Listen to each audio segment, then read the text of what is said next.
Hi, it's Kuma. Welcome back to my channel. Let's chat about Joann because she has officially closed her doors. At least the ones in my location have closed. I don't know about you, maybe you're one of the lucky ones.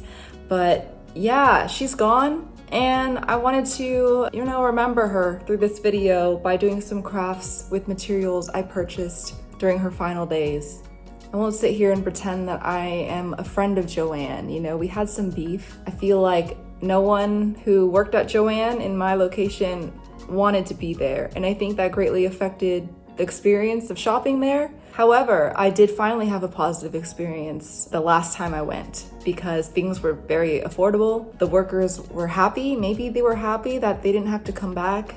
Anyway, that's not the purpose. The purpose of this video is to make something to commemorate Joann by making something out of the materials that I bought there. Starting with this huge foam block. I saw this and I was like, I don't really need that.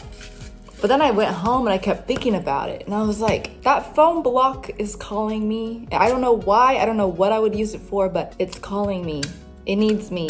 I went back a few days later and picked it up. It was like 50 cents. I don't know what I'm gonna do with this. I had a few ideas. I thought maybe it'd be fun to do like a Mario block, a Minecraft block. I talked to my partner. I was like, what would you want to see in our home? And he was like, oh, dice. And I think that's actually a cool idea because then it'll be functional. I'm trying to think of ways I could make it a little bit more interesting than just white with black dots. I'm thinking maybe flowers or fruit or something because it is a large space. You can definitely do a lot of art within the space. So I think that that's something I can have fun with. That's the plan, and maybe we can play a game with it later and see how it works. So let's get started. I quickly measured the sides of the square and each surface area is about 8 inches. I also wrote down the numbers. I think I should also look at my yarn closet and see what colors I have so that I'm not drawing things where I have to buy things. I have so much yarn, I'd rather just use what I have. So let's actually go do that.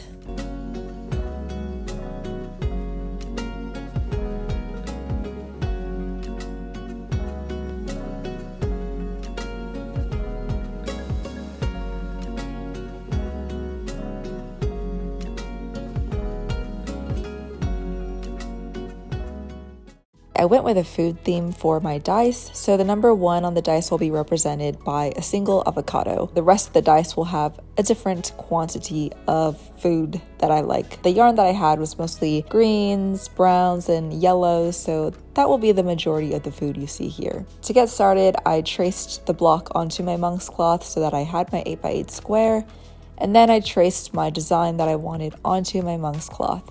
I think making this food dice made me hungry, so I had to take a snack break and I baked some egg bites in the oven and they came out pretty good, so pretty happy about that.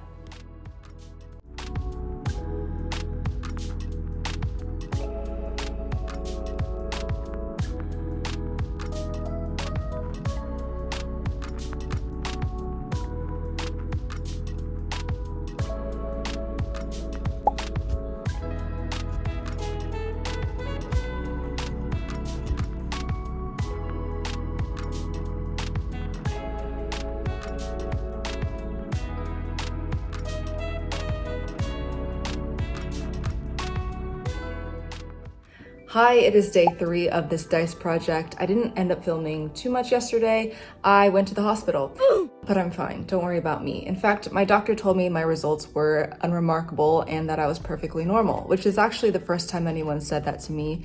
So I think that's what I'll strive for from now on. I literally just spent probably thousands of dollars to be told that I might have anxiety. I was so bored. Literally, there was no service. I was there for 4 hours. I learned a lot about the dynamics, the social dynamics of the workplace. It wasn't like Grey's Anatomy, unfortunately, but what was fun was that I could tell when people were kind of beefing with each other, so I could feel the tension, and that was exciting for me. Anyway, I did work on this a little bit. I'll show you the progress. This is the egg for number 2. I will have 2 eggs here. One thing I didn't really take into consideration is the amount of yarn I would need. 8x8 is quite large, and that's a lot of punching and a lot of yarn. I'm trying to switch up the background colors. At first I wanted everything to have like a white background, but then I realized I don't have that much white yarn. Anyway, this is the progress. I will finish this up, work on the number 3, and then catch up with you later.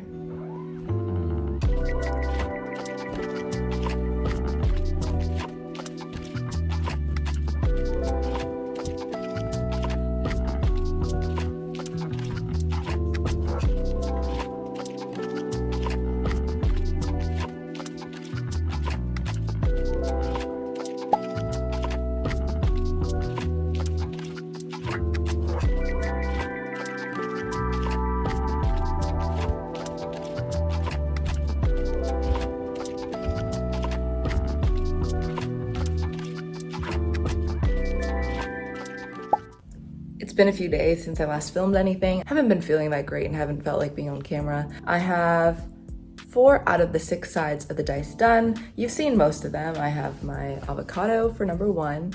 Number 2, I have the eggs. Number 3 is the pear. And then number 4, I just finished yesterday, is the lemon. We only have 2 sides of the dice left to do, and then we'll be done with that, which is pretty cool. Each side of the dice can only fit on 1 sheet of monk's cloth. Normally I like to double up projects. I think ideally I would have cut the dice down so I could fit like at least 4 sides of the dice on 1 sheet. I'm trying to fill up the rest of the space with other projects that I'm doing at the same time so that I don't have to waste this monk's cloth. It makes the process a little bit longer because I'm doing 2 projects at one time. In the end, it'll be worth it because then I'm not wasting this and I get 2 projects done. Number 6 will be like blueberries, I think, because they're small. And then number 5, I'm not really sure yet. I can do like apples, strawberries. I'm still thinking about it. Hopefully the next time you see me on camera, I will be able to show you the assembly process.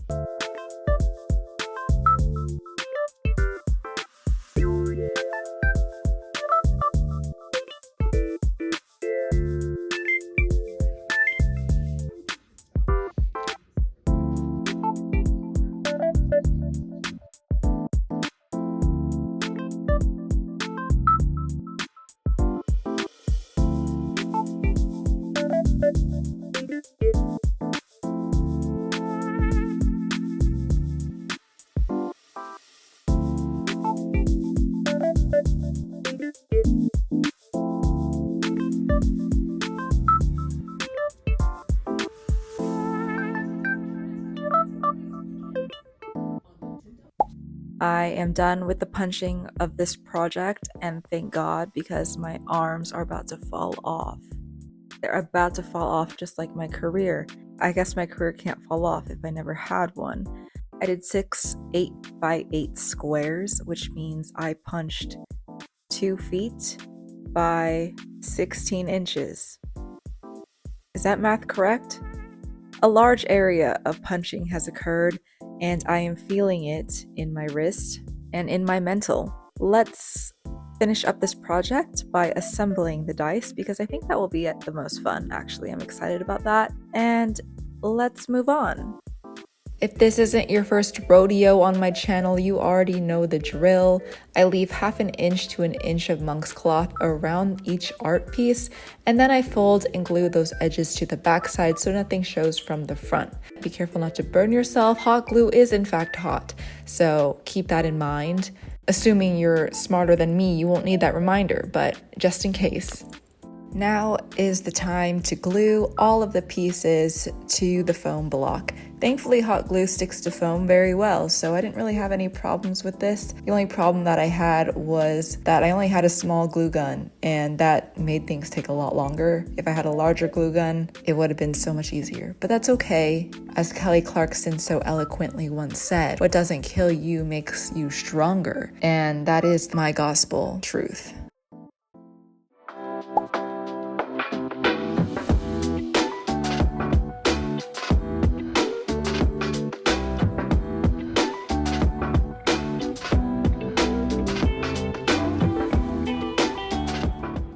This now concludes the video for this dice project, and I know what you may be wondering.